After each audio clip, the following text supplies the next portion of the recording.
Good morning mga idol, ito na pala yung ating update sa Rouser 200 RS200 na FI. So nasira niya itong main drive. Yan. Ang ginawa ni customer, pinabuild upan na lang. Tapos bumili ng needle bearing. Yun, kasi na kumbaga na ano yun,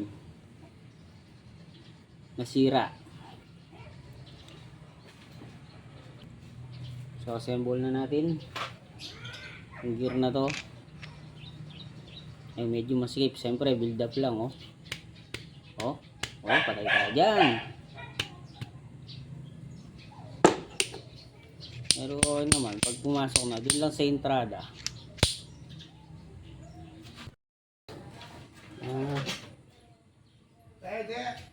Ito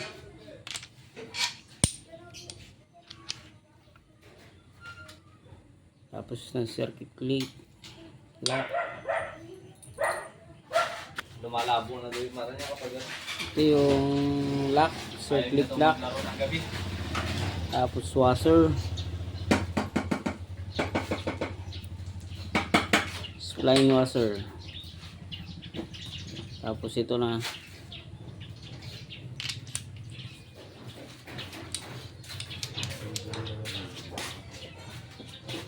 last gear,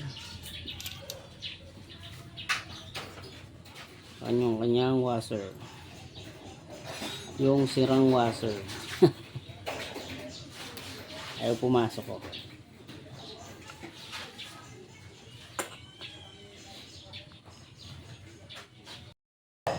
Sunod nyo na tong bearing na 6204, pero special to, meron siyang gatla, may gatla yan, ayan. So papasok yung lock dyan.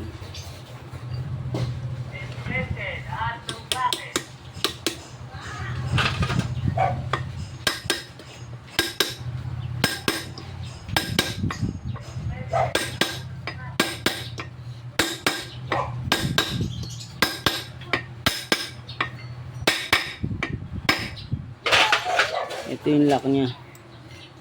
Ito yung papasok sa gatla pag ganyan. Yan.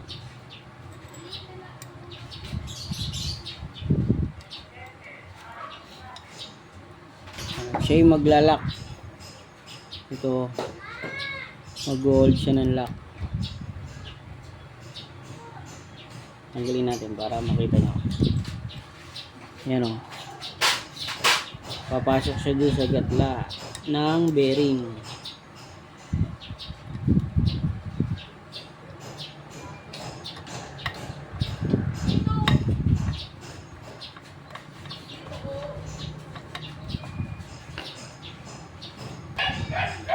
Load na natin yung kanyang transmission view.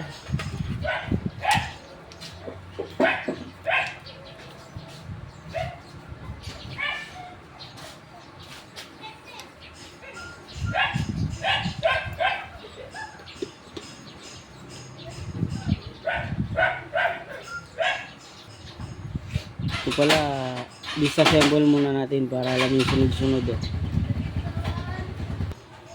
So disassemble natin to. Yan, tapos washer, itong kanyang gear, tapos meron siyang bushing pero may collar yung bushing nya kapag ganyan siya, may stopper siya dun kasama, para kasama na yung washer. Ganyan.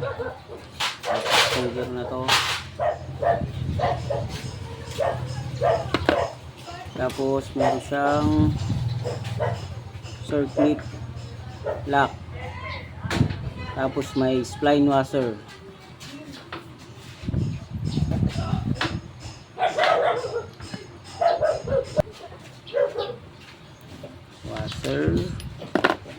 bushing. Okay, meron siyang circlip na lock, tapos meron siyang washer spline, tapos sa kabila ulit washer spline, tapos circlip lock. Dito naman sa kabila circlip lock, washer, tapos dito naman washer din, tapos circlip lock. Yun yung magkasunod-sunod niya. So Assemble na natin. Lagyan natin transmission muna.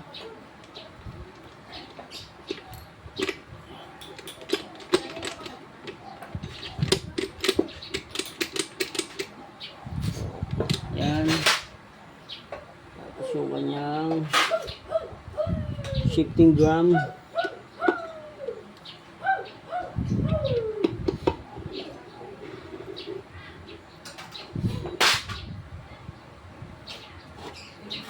So, yung kanyang mga shifting port. Ito pala may spring. Kabilaan. Dito sa side na to.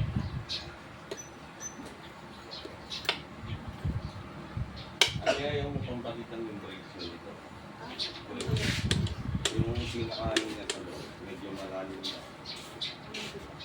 Hindi.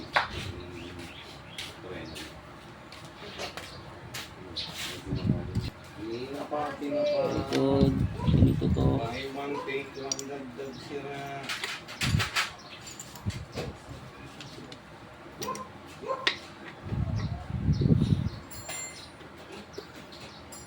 Ito.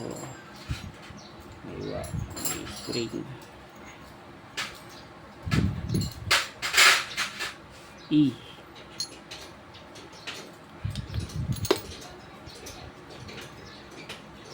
Kahit magkapalit sila pwede. Ito tikang option niya pang 155. Wala ako. Sa ilalim itong B. Asin boy. Tapos itong isa E sa taas. Tapos sigulog nyo doon sa loob yung spring. Kaya sunod nyo to ang kanyang pin.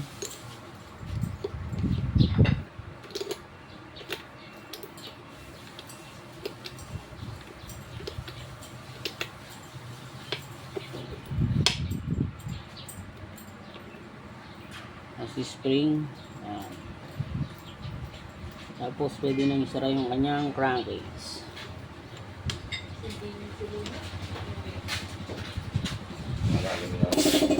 Tapos to, lalagyan na natin siya ng gasket na local.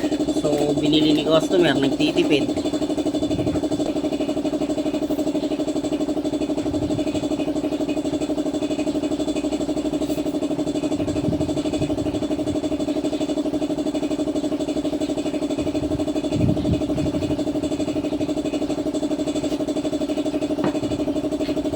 Yun, diba? Hindi sasakto. Kasi local. Dapat pagka ano.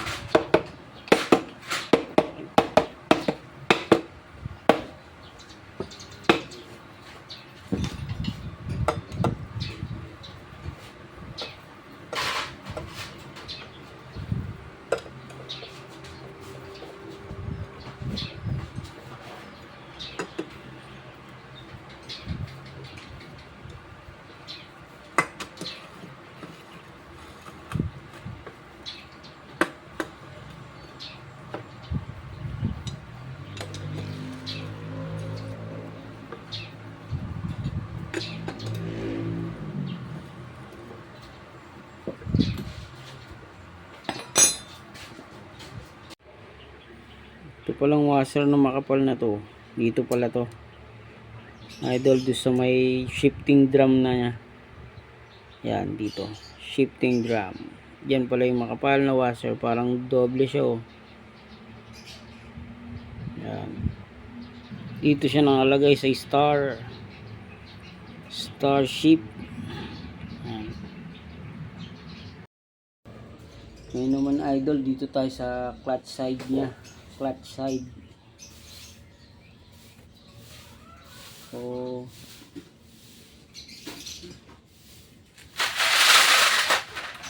natin lalagay itong collar niya. Yan. Washer dito sa sigunyal.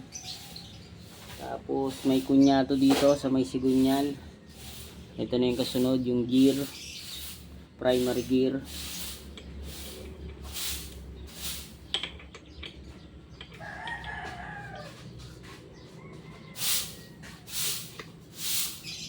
Ba, ayaw pumasaw.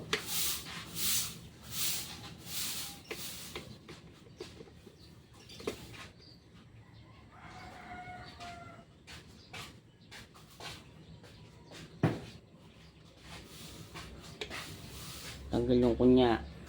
Balik natin.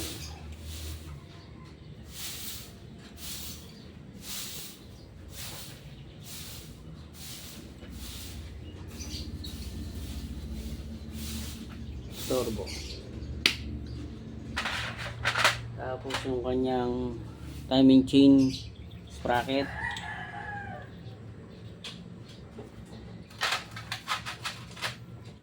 Washer. Yung kanyang lock nut. So itong kanyang lock nut sa Gunyalis, clockwise yung higpit. Sunod natin yung kanyang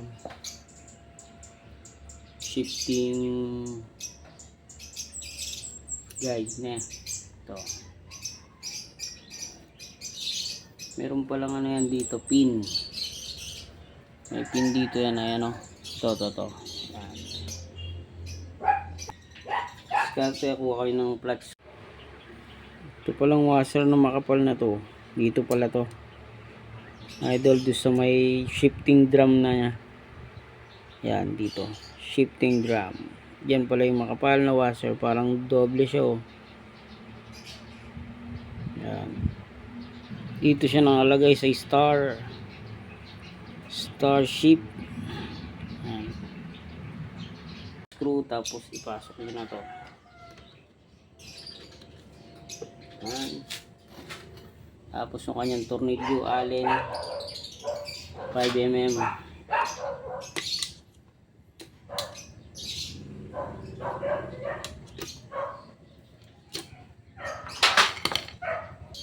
Sunod yung kanyang cambio. So, may washer, may spring.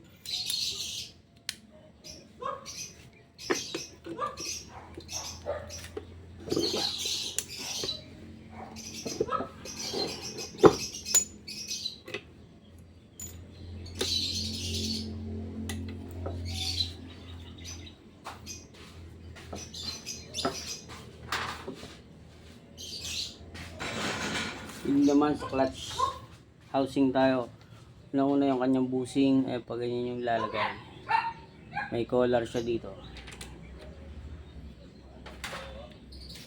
Tapos yung kanyang clutch housing. So itong clutch housing, wala naman siyang timing.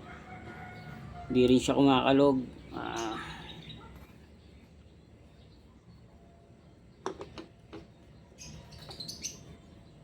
Line nyo lang siya doon sa, sa oil pump niya. Yan. Tapos yung kasunod, yung clutch lining. Ito. Yung kanyang clutch lining ay 6. So ang size nito, ganyan. Meron siyang washer, lining, clutch plate, lining, clutch plate. So ang kasukat niya is TMX 155 na clutch lining. Yan, TMX 155 kung di ako nagkakamali. Check na natin mamaya. Yan. So ito yung luma, ito yung TMX 155 na bago. Yun, swak siya. Sa RS 200 na Rouser na FI, ito ang kanyang clutch lining, TMX 155, pwede. Sa clutch, lagyan nyo ng langis. Clutch lining, langis, clutch plate,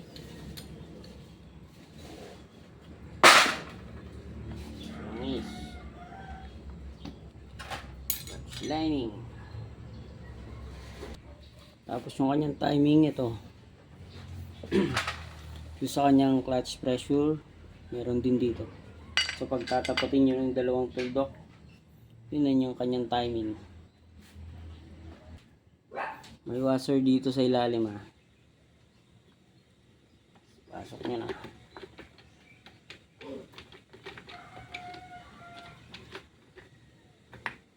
So may timing din tong kanyang clutch lining dito yung isa. Pero di na natin gagawin yon. Ibahin natin yung kanyang timing. Kasunod ay flat washer, yung may out, yung kanyang lock nut na counterclockwise naman yung higpit.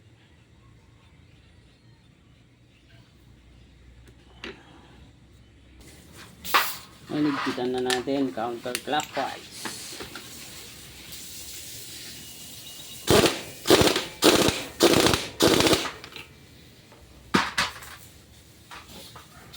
Yung isa ay clockwise.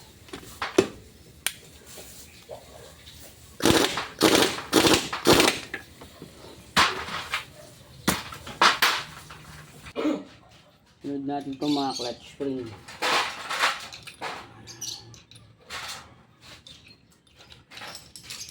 Tapos itong kanyang clutch, lagyan ng bearing.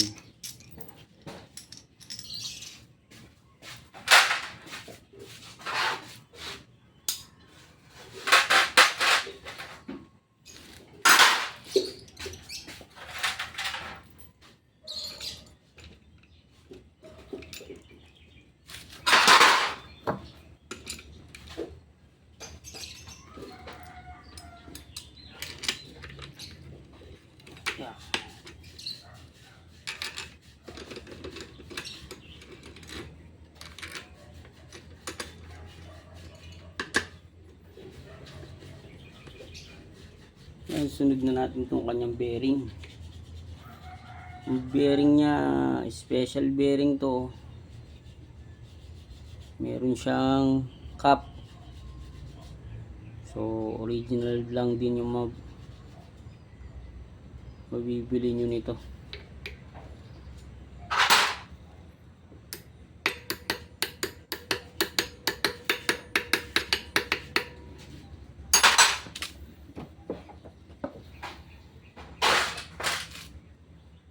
Tapos yung timing chain, pero lagay muna natin cylinder head. Pwede naman shortcut yung timing chain. Lagay pala natin itong kanyang guide. Ito, ganyan, ganyan. Tapos yung kanyang tornilyo, ayan.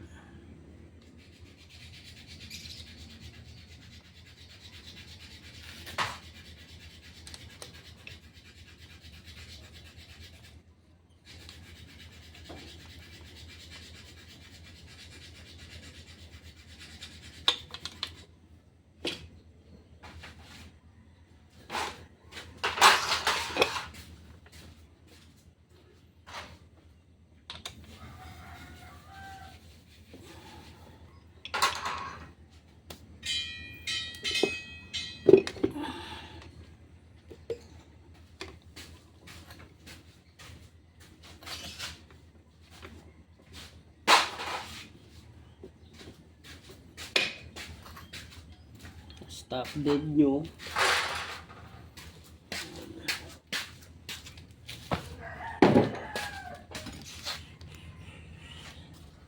So replace muna natin yung kanyang cylinder head. Hindi ko na pala babaklasin yung kanyang mga barbula kasi wala naman tama. So naging tama talaga nito ay yung transmission bearing, pilot bearing or needle bearing.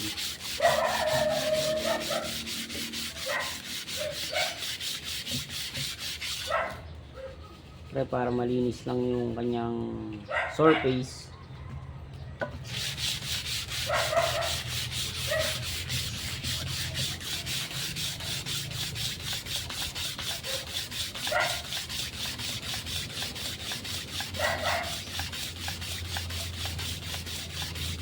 Alright. So mga idol, meron pang tama yung kanyang cam. Yung stopper ng cam, ano, medyo pabungal na siya. So dati siguro nakawala na to kaya nagkaganyan. Ito mga idol, tatanggalin natin tong cam para ma-repair natin yan kasi pag nakawala yun, sabog sabog ang makina. Either mo baluktot yung barbula or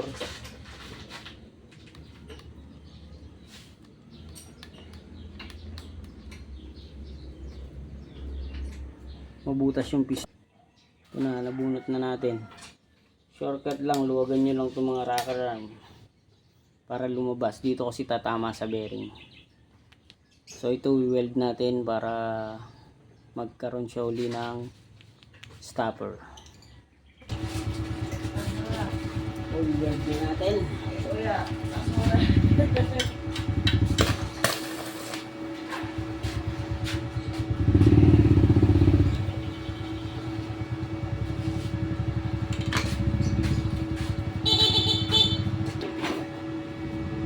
Weld natin.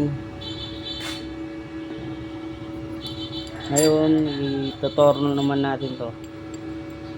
O kahit di na pala. Kahit di na siya itorno, sakto lang yung welding.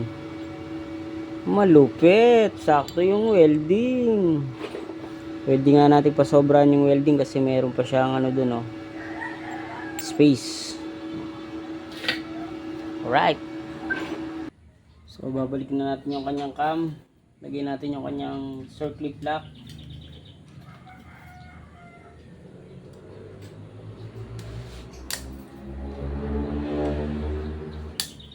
Yan.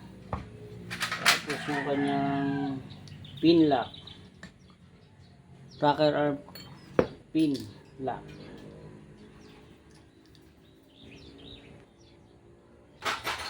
Lagyan na yung kanyang timing chain guide.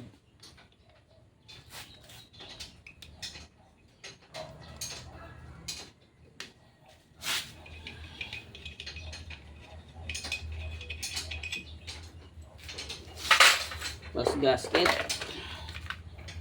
So local lang yung gasket niya. Hindi ko alam kung tatagal to. Kasi ito yung binili ng customer, nagtitipid eh. Wala daw budget. Lagyan na natin cylinder head.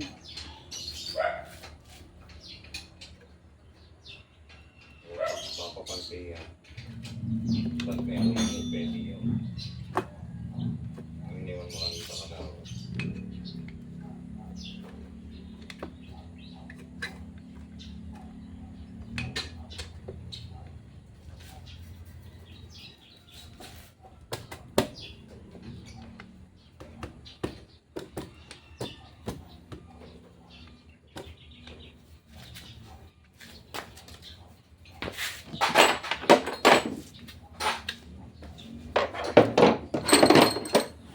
Apat na bolt.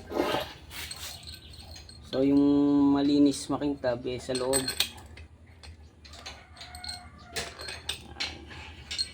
Yung maitim doon sa labas.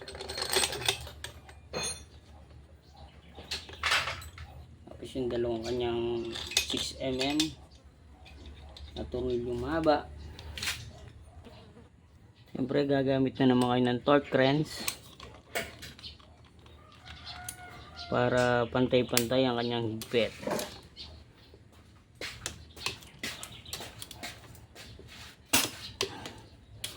Ngayon bigyan lang natin to ng 30 Newton meter.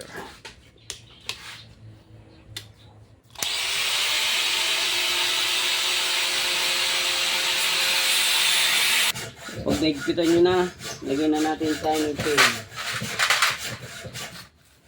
Shortcut lang to, shortcut.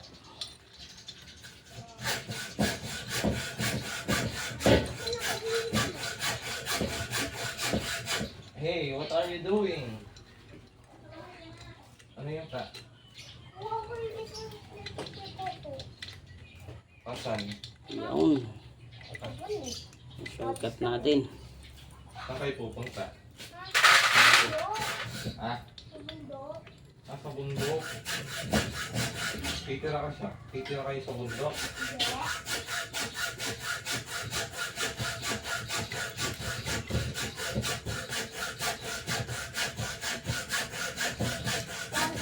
Tapos lagay nyo na yung cap ng yung guide ng ano, sprocket. Ay, sprocket tuloy. Spark plug. So, lagyan nyo ng langis. Dahil may o-ring.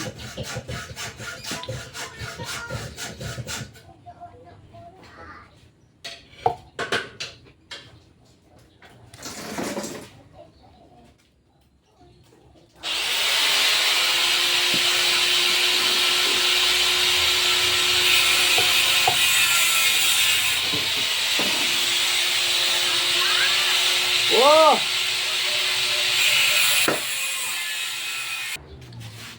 Lagyan nyo na yung lock ng cam. Sprocket cam.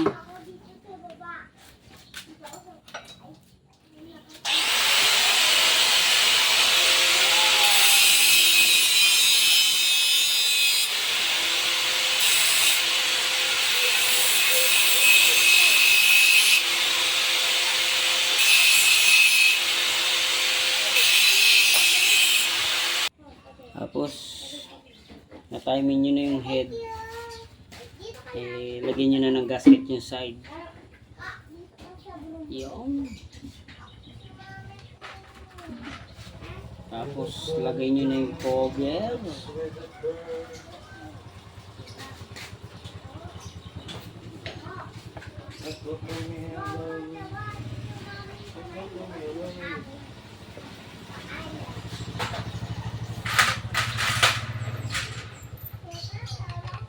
Hindi ba babanlawan to pa? Ayun nga pala eh. Yun mga idol, pagpapatuloy na naman natin ang paggawa nito. Ayan na natin yung kunya dito sa clutch ay sa magneto side. Kunya.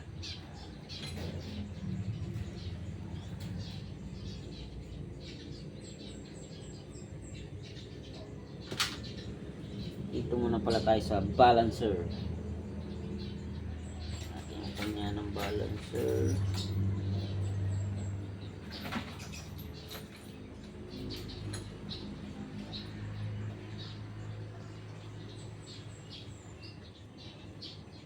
Tapos itong kanyang kanyang wire ng pulsar, indicator ng neutral.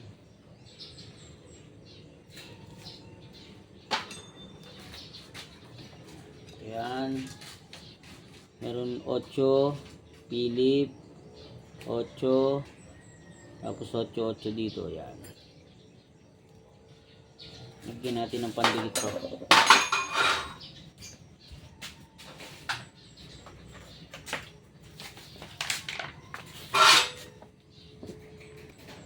Lagyan muna natin ng pandikit ng kanyang rubber.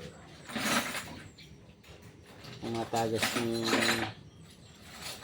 mga ganito eh.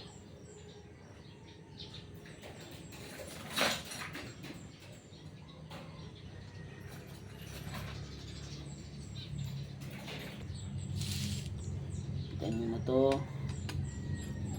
Tsaka to.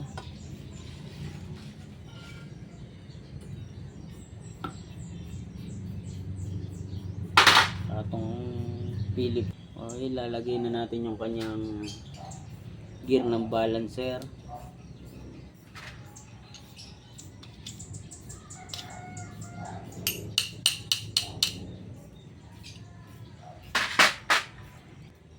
Lagay na natin. Huwag nyo kalimutan yung kunya. Tapos yung kanyang timing. May timing to dito nakalagay. Nakalagay na, bet.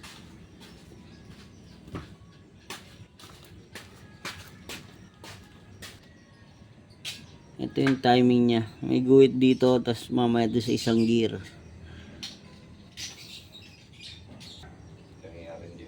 Tapos lalagay na natin yung isang kunya dito sa may crankshaft.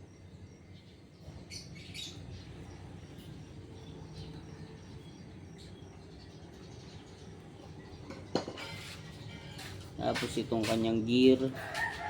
Ayan yung kanyang timing mark, tatapat doon sa kabila.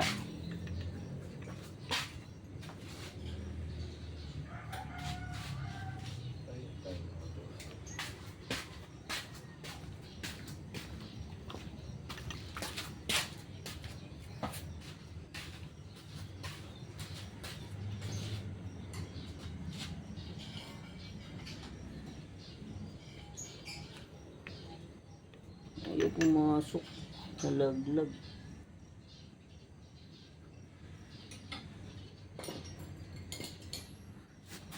Panda yung tulad niya.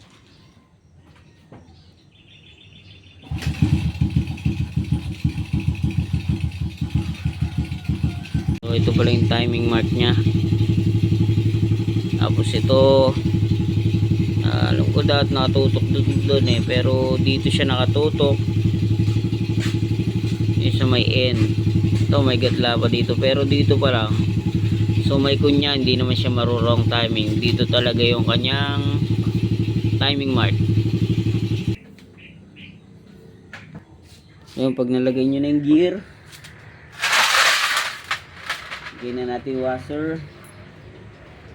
Tapos yung kanyang nut. Laki, parang sa ano to, parang sa steering. Na natin sa steering. Lagay na natin to pakanan.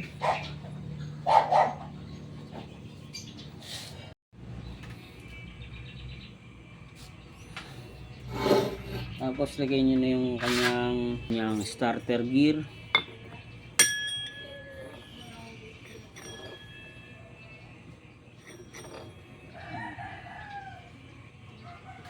Tapos yung kanyang stopper ng starter gear. Dito yan.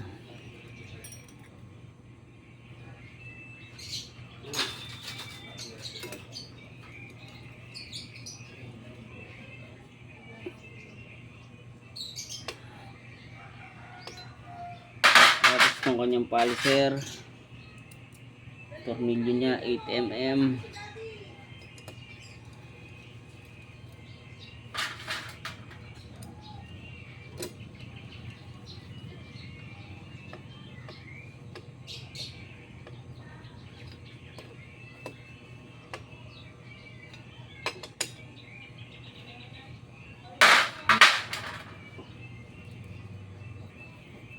Tapos yung kanyang maliit na starter gear.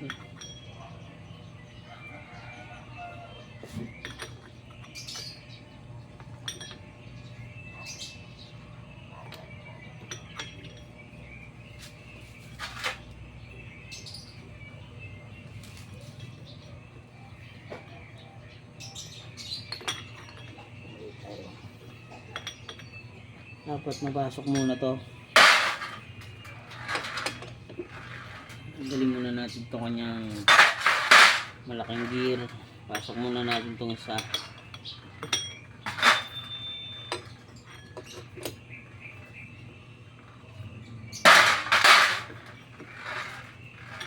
Dapat nauna to.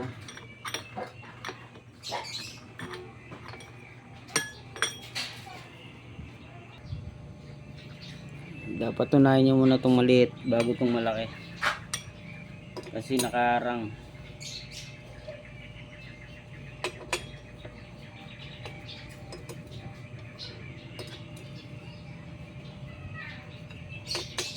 Bumabangga siya sa pulser.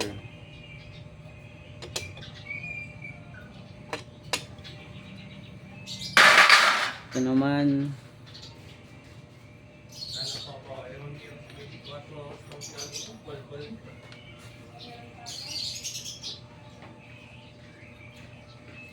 Tapos yung kanyang kunya sa magneto. Tapos magneto na. Itong magneto. Linisin lang.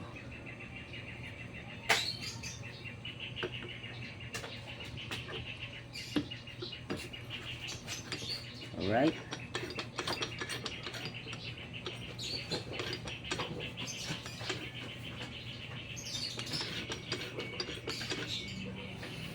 Tapos pwede nang lagay yung tornilyo ng kanyang magnet.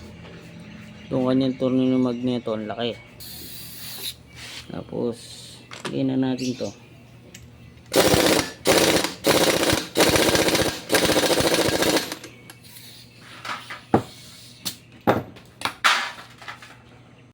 Tapos lagay na natin itong gasket. Yan.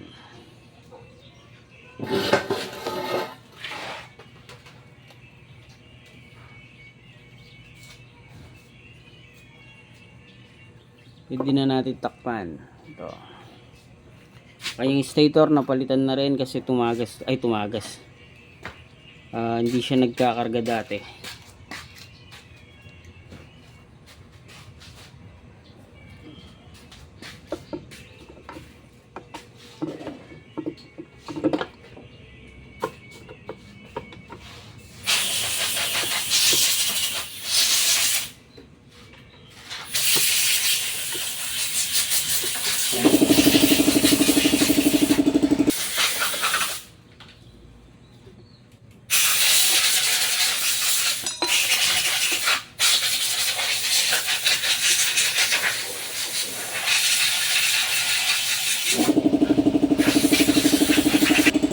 Tapos yung kanyang guide sa kadena. Pupunta kaya kay Kayo. Barok! Shout out, Barok!